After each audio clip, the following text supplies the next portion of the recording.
the only place for everything Vikings. 6, 1, 2, Vikings. Welcome back to 612 Vikings. I'm your host, Dustin, and we got Drew along with us as well, like always. We're coming off a little bit of about a week after the 2025 NFL Draft, and you got some new Minnesota Vikings on your team. Drew, how are we feeling coming off of that 2025 NFL Draft class? Yeah, it's one of those things where we kind of had to pay the bill from last year. So not a lot of picks this time around like last year. Not as exciting with all the trade-up opportunities we had like last year with snagging guys like Dallas Turner and JJ McCarthy. But still some pieces that, you can utilize and help build for the future for this upcoming season and hopefully for years to come. Oh, yeah. We started with 4 draft picks, ended with 6 total players if you're counting Sam Howell joining the Minnesota Vikings. So all in all, started with 4, ended with 5 technically, and then including the Sam Howell trade. And we will go over a lot of that for this video. And then we got some Vikings news towards the end as well that will involve your star quarterback. I don't know if he's a star quite yet, but your starting quarterback, JJ McCarthy. So let's go over the 2025 NFL draft picks, get to know them a little better. Drew will kind of go through each and every one of them. And with your first one, we're going to start with your guard/tackle from Ohio State, Donovan Jackson. That was our first round pick. We stick and pick at 24, and we pick up a guard well needed on the offensive line. What can you tell us about Donovan Jackson? Yeah, so if you're not aware of what Donovan Jackson brings, he was originally a left guard, starting with Ohio State, and then kind of got moved over to be the emergency left tackle and had that kind of Sam Darnold-esque run at left tackle with a brand new position, which ultimately ended up helping Ohio State win a national championship. So for me, it speaks to me that he's a team player. He's not focusing on his draft stock like some players like, the quarterbacks in this class, specifically Cam Ward or Shedeur Sanders. But, he's a team first guy. And I think a lot of the Vikings brass really values that when they're bringing in players. So, to me, I think he'll be a team first guy. He'll put the team on his back and do whatever it takes to protect JJ McCarthy, even though he is a Michigan man himself. So, but definitely a good pick. It's, not the most exciting pick. I know a lot of fans wanted to trade back or they wanted Will Johnson with this pick, but I always I was telling people I know it's kind of the pick that you don't necessarily want, but the one you need. So it's like paying the electric bill or paying the rent, the stuff you need, not really the nice shiny car or the nice, night out or nice fun evening. So that's kind of how I kind of compared it to your everyday lives for the adults of the world that are watching this show. Yeah, right. Unlike our friend Grizzy out there, but not to throw him under the bus. But staying with Donovan Jackson here, I mean, he's one of those players that with the draft stock too, you're playing 2 different positions that can either help or hurt your draft stock. And luckily, he played pretty well at both positions from what I remember. So that kind of did boost his draft stock. Whereas, if he played better at left guard than he did left tackle, that could really drop your draft stock into maybe a second round pick because he did go late in the first round. So Donovan Jackson, kind of your, I guess, quote unquote, missing puzzle piece to that offensive line. Going to battle it out with Blake Brandel. I think by now he'll probably start at that left guard position for week 1. Yeah.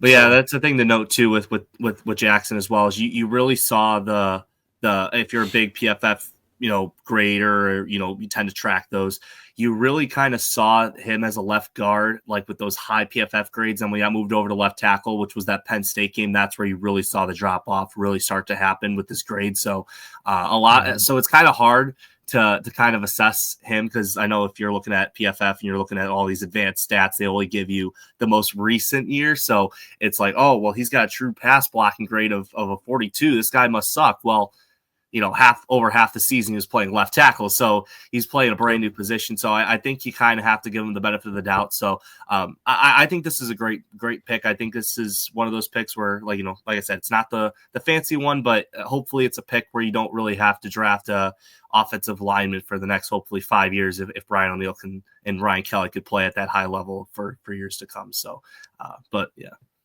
Yeah, exactly. And hopefully the offensive line can stay healthy for all or at least most of this season. So going on with our next pick, the Vikings had to wait another round. They didn't have a second round pick. They had to go into the third round and draft Maryland wide receiver, not Stephon Diggs this time, but another Maryland wide receiver, Ty Felton. I didn't know much about him. Anybody outside like the first and second round, I really don't know too much, but that's why we have Drew here to help us out with some of these picks. So what can you tell us about Ty Felton?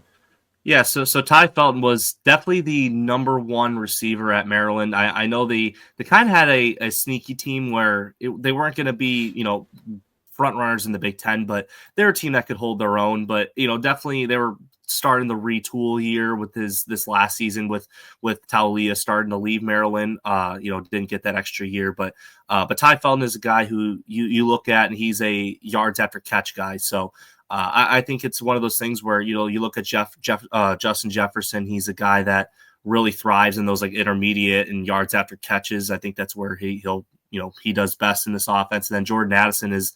I think he's more of that shifty kind of route runner, especially on the deep ball, a good deep route runner. So you really were kind of missing that short guy, kind of like what the Lions have with Amon-Ra St. Brown, this shifty slot guy that can kind of find ways to get open and get those yards after catches. And I think that's what this pick was really for. And I think you were kind of hoping you would get that with Naylor, but Naylor's just kind of a speed. He's kind of like an Addison, but just a faster version of him. He just takes the top off and you could throw it 40 yards over and he'll be open there. So I think this is just one of those pieces where you didn't really have it on the offensive side with this short screens, yards after catch, and that's what Ty Felton's going to bring. So, and Maryland just started. I'll have to say they're starting to be starting to become a little bit more of this underrated wide receiver school. I know you mentioned Stephon Diggs earlier, but can't forget DJ Moore. I know he's with the rival Bears, but he was drafted by the Panthers in the first round. So, in the last 10 years, they've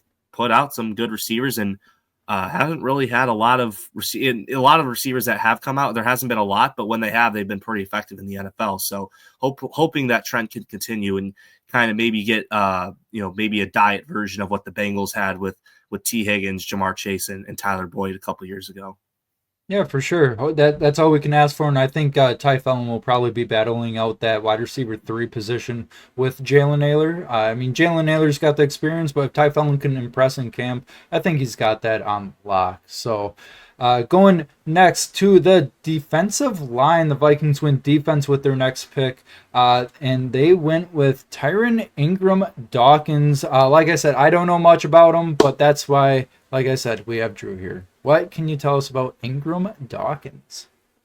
Yeah, so he's kind of a guy who I kind of thought was similar to Jordan Birch earlier in the draft. He's primarily an edge guy, but he's a guy you can kind of kick inside on certain looks. I think he's one of these nice little Swiss Army knives you could really bring in. So maybe if you're trying to get a package where you're looking more of like a speed package, maybe you use Ingram, Dawkins, Turner, kind of more as your 3-4 defensive ends to really build up that speed. And then maybe you look at Grenard and Van Ginkel on the outside.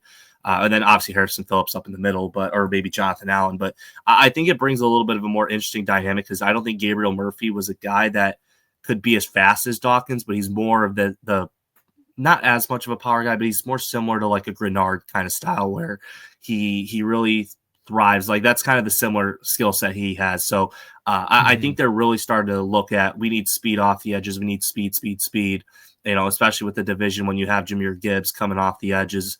I think that's really effective to have off the edges to really set the tone there. So you don't really give up those, 20-yard toss plays or the 10-yard stretch plays consistently. So I think it's an okay pick. I think there might've been some better players I would preferred, but Kind of had a little bit of a later grade on him, so I don't want to say it's a reach, but day 3 you kind of get these picks where you thought a guy would go in round 6, he goes in round 4, and maybe you snag a guy who you thought would be in round 4 and ends up going in round 7. So day 3 is always a change up, so it's basically just trying to snag whatever players you think you might like the most. So apparently for the Vikings, they really thrived.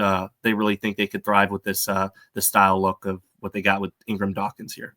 Yeah, I think I saw on Twitter that people were kind of saying, "Oh, he could be like your Jihad Ward replacement, where he did play, in the middle as your D tackle, and then he played your D ends, and then he played your edge rusher, kind of a combination like that." So that'd be kind of interesting to see how he develops like that, especially in the Brian Flores scheme for, thankfully, another year 3 of Brian Flores, which is awesome to see. So, adding to that group as well on defense with their last pick for defense, we're going to, I think, Penn State, if I remember right, linebacker Kobe King, number 41. Yeah, as our friend at Jade's Jerseys, he would definitely say Kobe is king. But, this is a guy who I felt like this was a very underrated need. Like linebacker was, I think the Brian Asamoah experiment is done. And I think now with this pick, it's for sure done. So I don't know if I really see a path for him to make this team, honestly, with him being on year 4 of his deal. I think if you cut him, you save a couple $1 million. So I think a pick like Kobe King I think that's a good pick for, a Brian Asamoah replacement.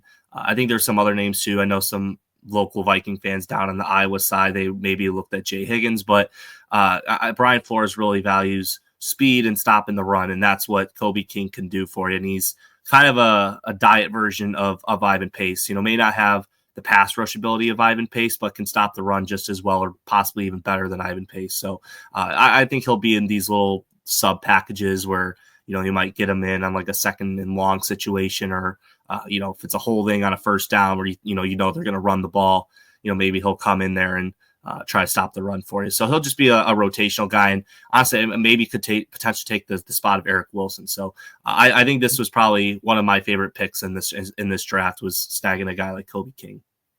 Yeah, and you brought up Asamoah too, or Asamoah, however you say his last name. For him to really make the roster, I think you'd have to be a really, really, really good special teams guy, outside of what he is now. But, it's funny that back in like 2022, when he was a rookie, we had him in that Ed Donatel defense, and he looked promising. We were like, oh, he could be a starter in 2023, and, that never happened. But that could all just be to system, Ed Donatel's system and everything. But yeah, it's funny that we go from Asamoah to Kobe King, and hopefully Kobe King can be a better player than Asamoah, better than just a special teamer, which I think Kobe King will be that for at least a year or two before he really makes an impact. So, we'll just see how that pans out the next couple of years. So, with the last pick that the Vikings made in the 2025 NFL Draft, the Vikings select tight end Gavin Bartholomew. What can you tell us about Gavin?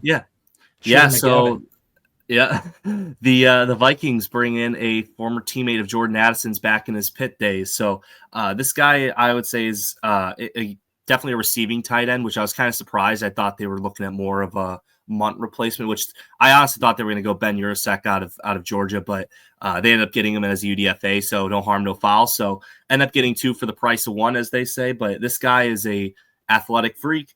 His most notable play is he's running on a little drag route or whatnot, and he hurdles over some sort of linebacker, DB, some player in the backfield, some no-namer.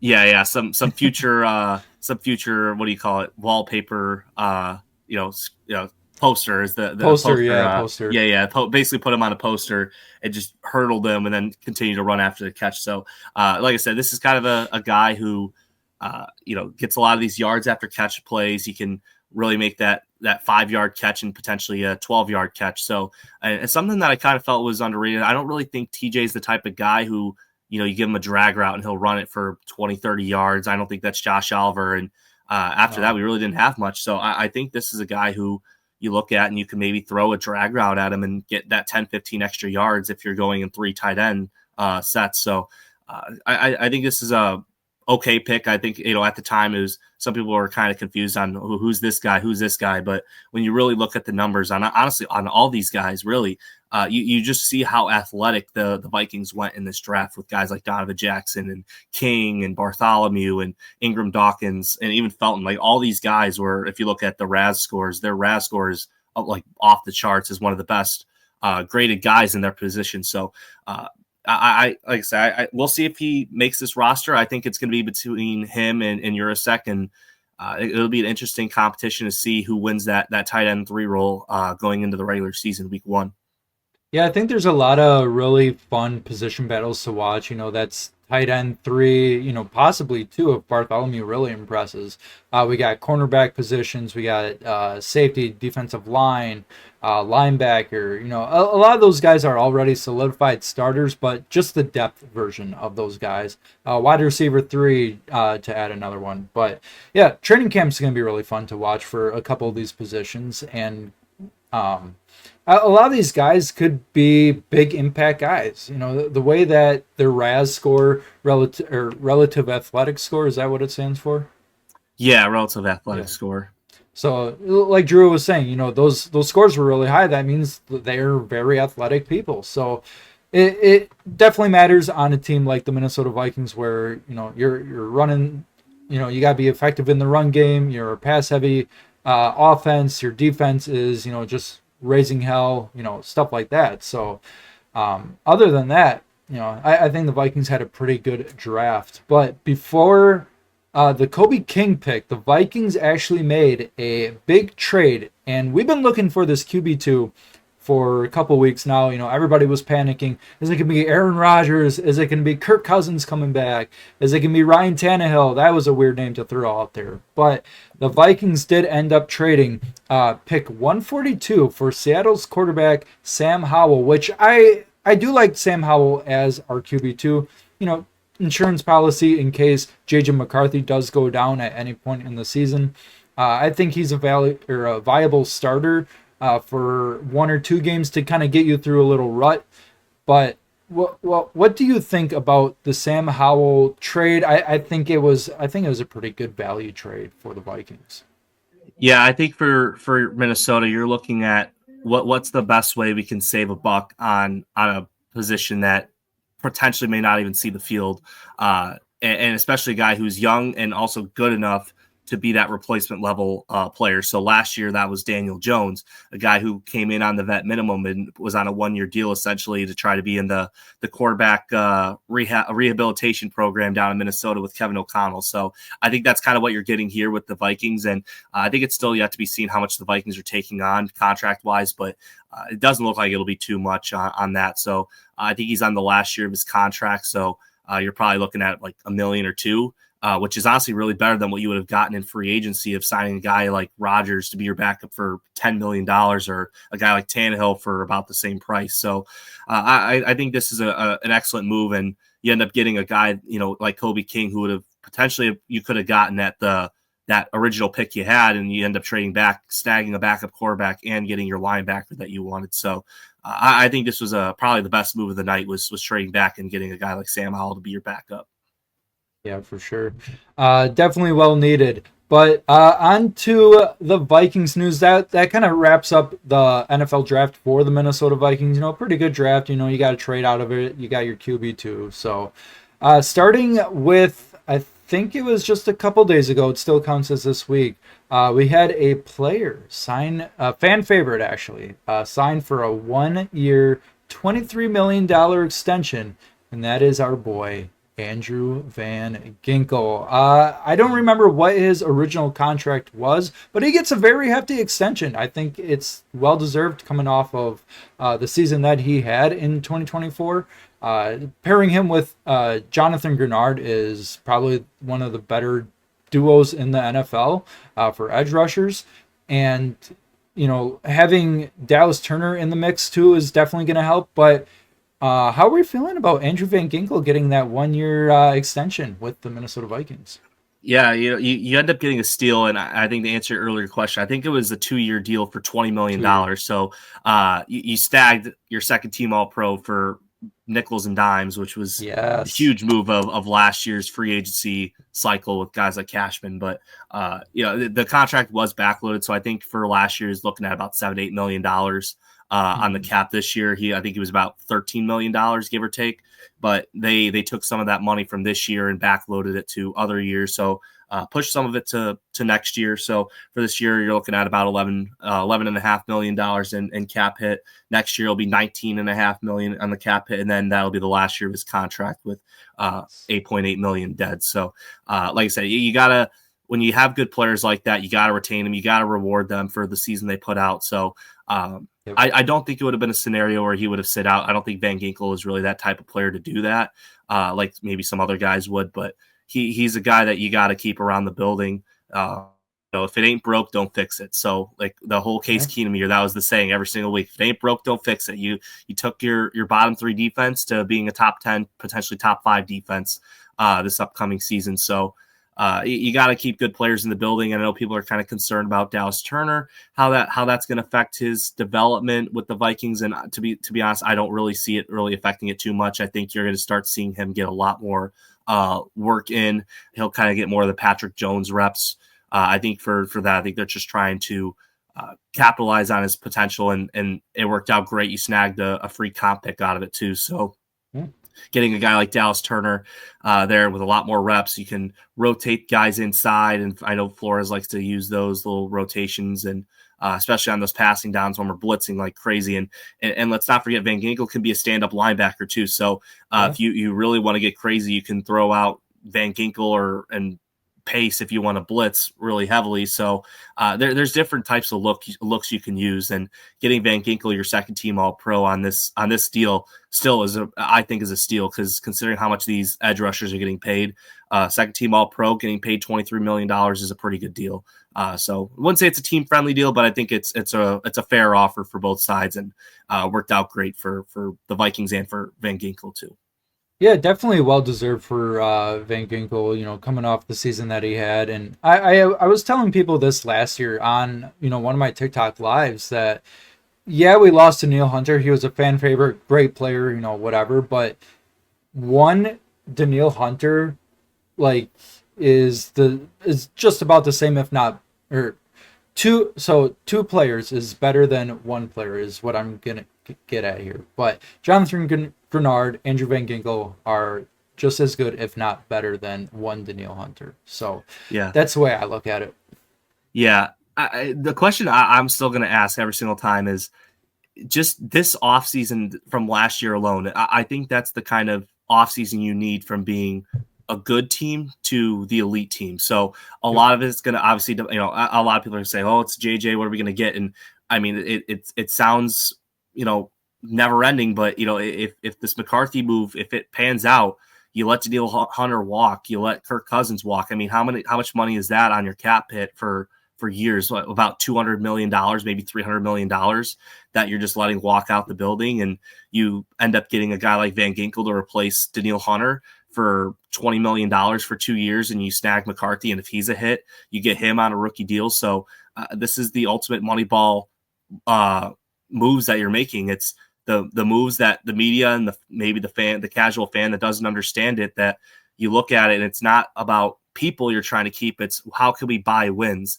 And the Vikings have done just that. And hopefully the move with McCarthy can continue that trend up. And a lot of it's the analytics stuff, but a lot of stuff that is a little bit too much for, my brain to understand. But that's why, the Princeton guy as running our front office knows what he's doing. So so far, I think he's a guy that if this all works out this year, I think he's well deserved of that extension too.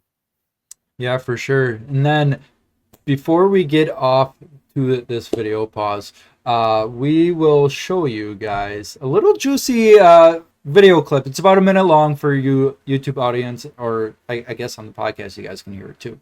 But some JJ McCarthy news is kind of swirling around the internet. A lot of people are taking issue with it, I guess, too, of Chase Daniel. So JJ McCarthy had a press conference a couple days ago, or by the time you guys see this, might have been a day ago, a couple days, whatever. But Chase Daniel and Diana Rossini were on this podcast together, and I'll kind of let you guys listen and watch it. But they're kind of taking issue with it, and everybody else on Vikings Twitter is also taking issue with what they're saying. So I'll let you guys take a look, see, and hear it. What is your hesitation? It's not hesitation. I'm just trying to like it just looked like it sounded like it was almost like rehearsed in his head a little bit, but I do believe he feels that. I think it's just mainly like we're making too big a deal of this. He's just nervous to talk in front of the media, and look, he's a first-time starter. Diana, he hasn't played at all. Now he's got a hell of a roster behind him.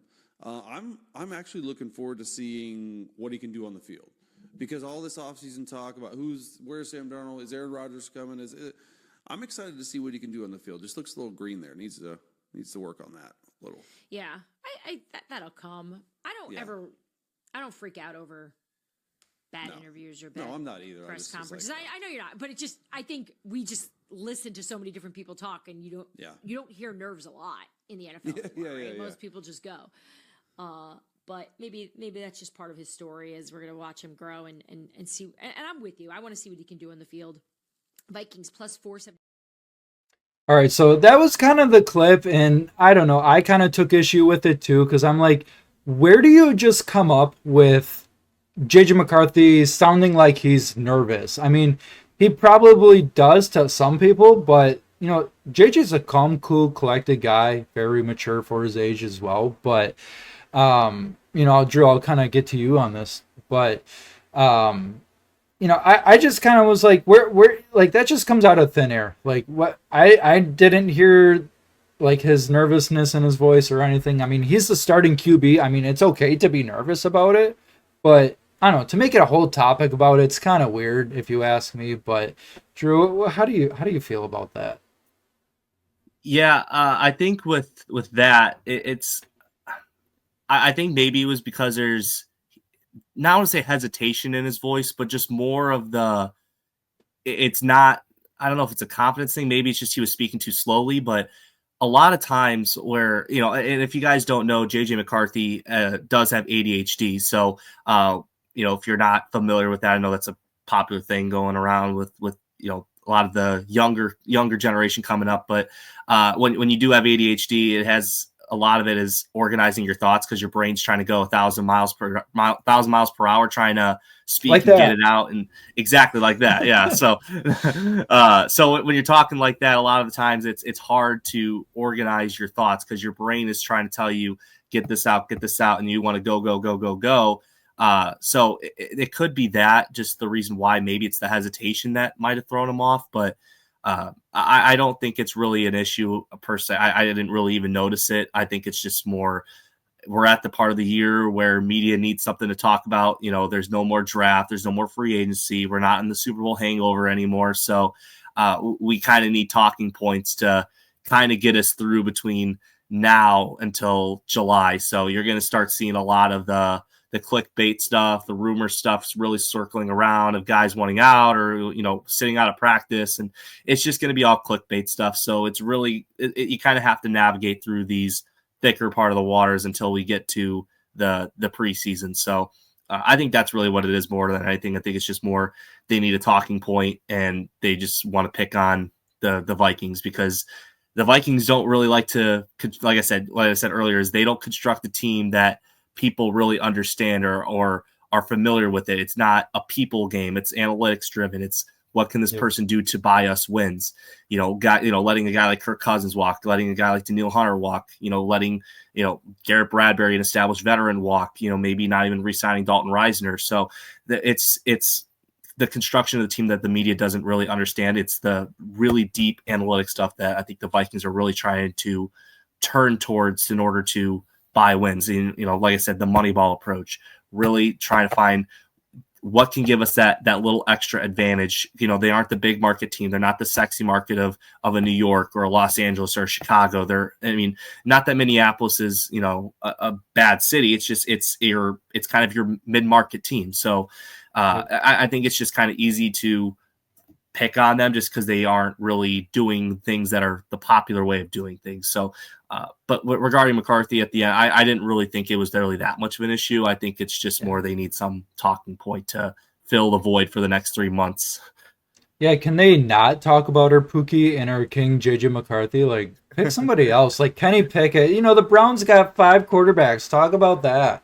But How about the Packers having 7 wide receiver twos or wide receiver ones if whatever doesn't oh upset them? So, yeah, we can kind of talk about that. But I didn't really have an issue with it. I think, like I said, it's just a talking point they need to fulfill for the next three months.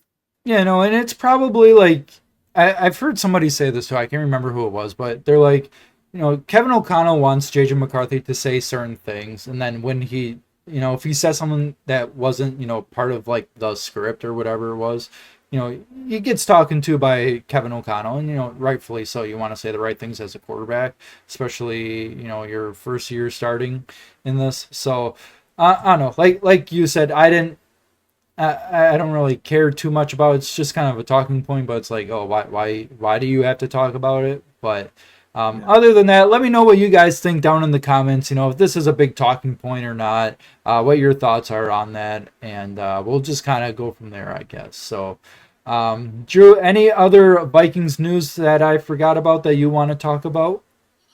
I think the only thing I really kind of saw that maybe we missed on was Adam Schefter had reported that the Vikings were all in on JJ McCarthy from day one. They weren't really interested in bringing a high caliber quarterback to potentially compete with McCarthy and potentially have him sit another year. So this was JJ McCarthy's team no matter what, which is basically what I've been saying since day one, that this was going to be McCarthy's team. So, as we've said episodes ago, back when the Vikings were in the regular postseason, this was going to be McCarthy's team no matter what. It didn't matter if Darnold was going to win the Super Bowl or if he was going to be a first round exit.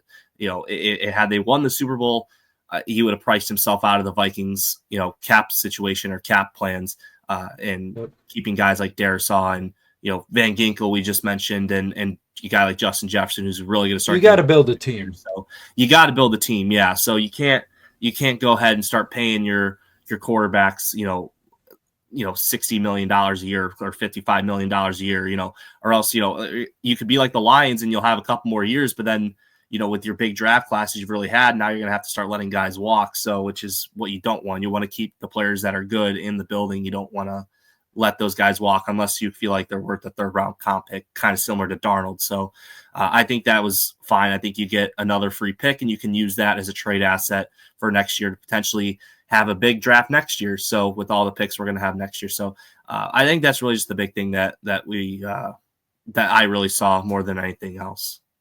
Yeah, for sure. So, yeah, other than that kind of wraps up the Vikings draft, and then just some Vikings news from this week. Just some talking points. We got to have something to talk about on this Vikings podcast. So with that said, make sure you guys leave a like on this video. If you guys are listening on Spotify, make sure you guys follow us on there. Apple Podcasts we're on as well, not Apple Music. That's where you listen to music, guys. Okay, don't get it confused like me. But make sure you guys follow on there. Leave a 5-star review if possible, and we will see you guys in the next episode. Skol Vikes.